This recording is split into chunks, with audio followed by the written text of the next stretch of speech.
guys, welcome back to Bourbon in House. I'm Tristan. Jason is not here, hopefully quarantined at home, and probably drinking something Irish. However, I am not. I am here with my favorite bourbon, Wild Turkey 101, and I just kind of want to talk a little bit about this today. I want to do this for a while, review this bourbon, and just kind of talk a little bit about it, because just the soft spot it has in my heart. It is my sweetheart distillery, the first bourbon I really ever had.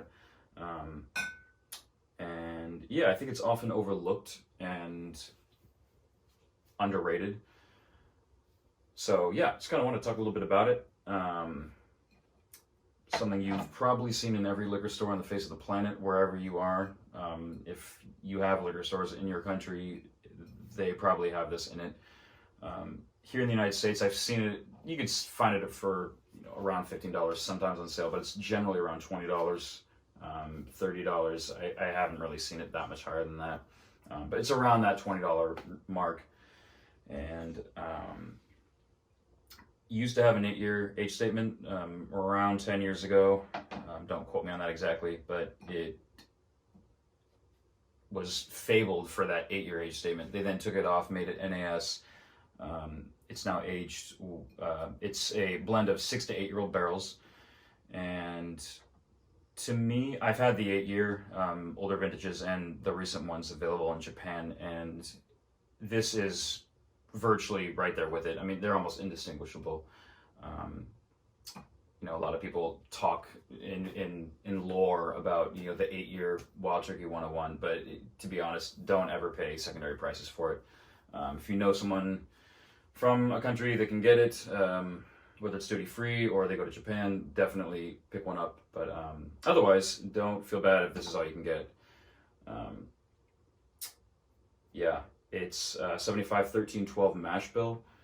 So although it says high rye on here, it actually is not a high rye bourbon in the spectrum of bourbons that have rye in them.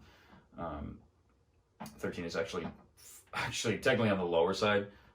But that's kind of the only real beef I have with their marketing, is that it says that.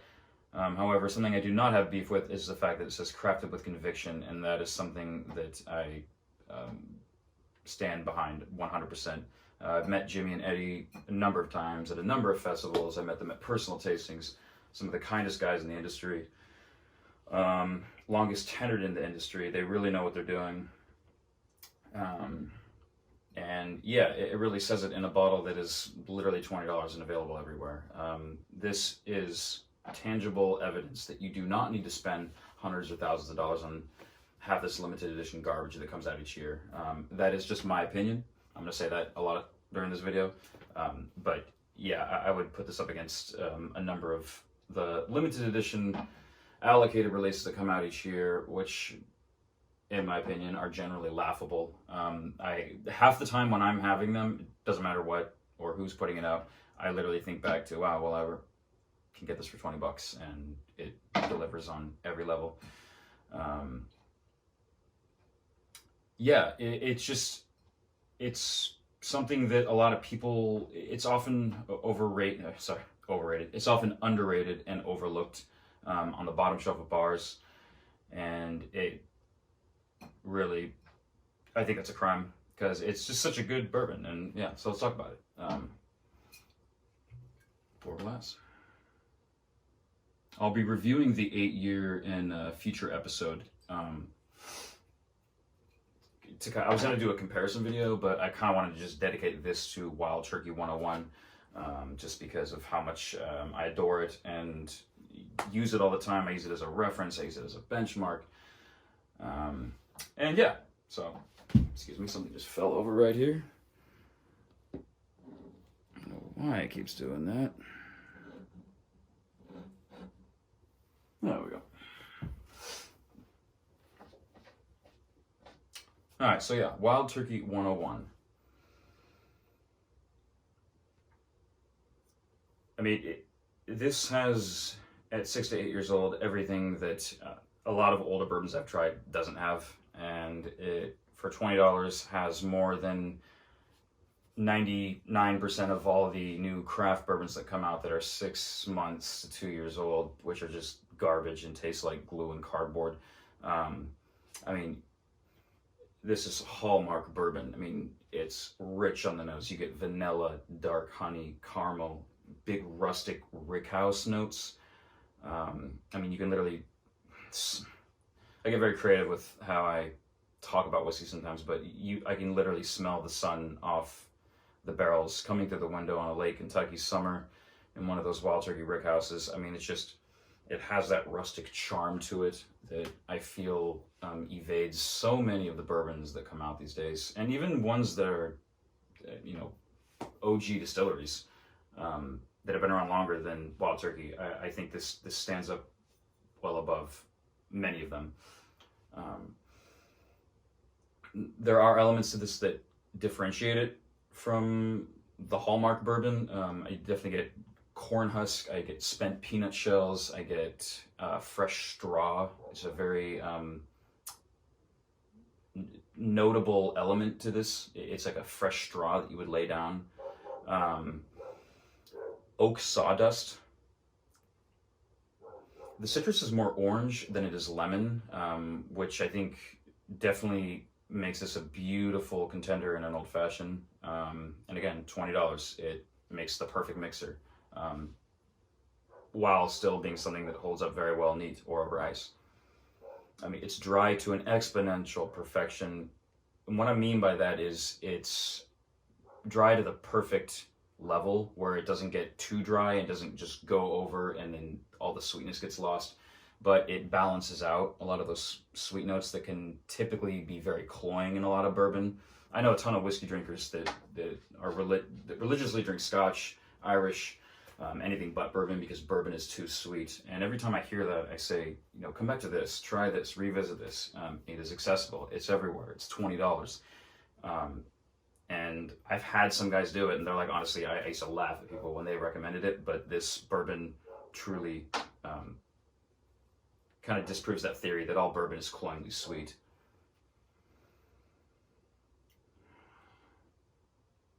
The palate.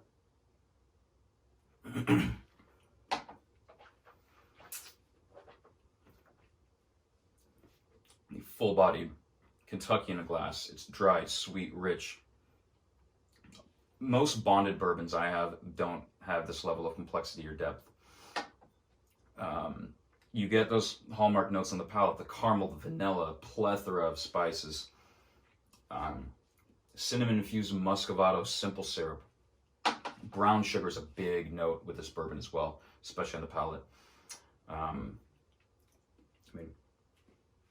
into the delivery, it's just long, black pepper, honey. The corn never dominates, which I really, really like about this bourbon. A lot of the entry-level or commonly found bourbons, they get very corn-heavy. Notably one, in my opinion and many other guys' opinions, is Jim Beam. They're known for that yellow, just that corny corn, almost like candy corn note. This doesn't have that. You can tell it's corn. You can tell this is bourbon, being a corn whiskey, but it doesn't just scream corn. It's kind of the backbone that's quiet. It's there, but everything else speaks a little higher. And so I don't know if I explained that right, but it's definitely, it doesn't intrude onto the experience of drinking a nice bourbon. So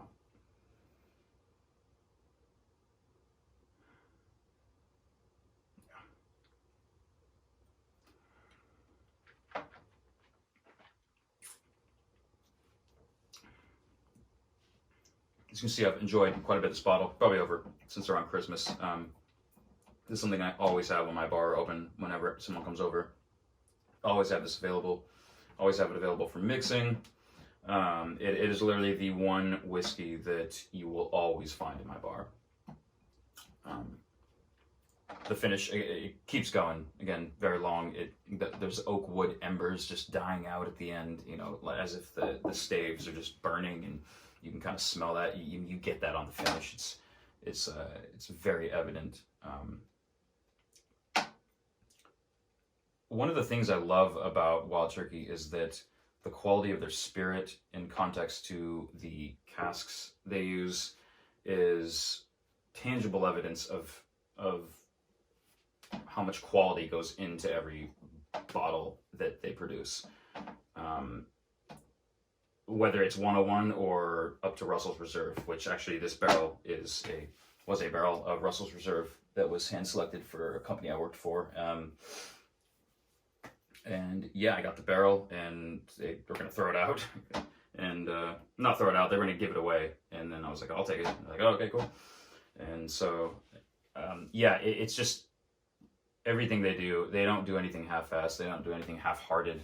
They put everything they have into making whiskey, and it's completely evident in even their most basic bottle. It's one thing when a producer can push out some fancy aged bourbon and this is what we can do and everyone loves it, but I think it's what's in the more simple expressions that when those are of a high caliber, that really speaks volumes about a producer and what they're capable of and how much heart and energy and love they put into the whiskey.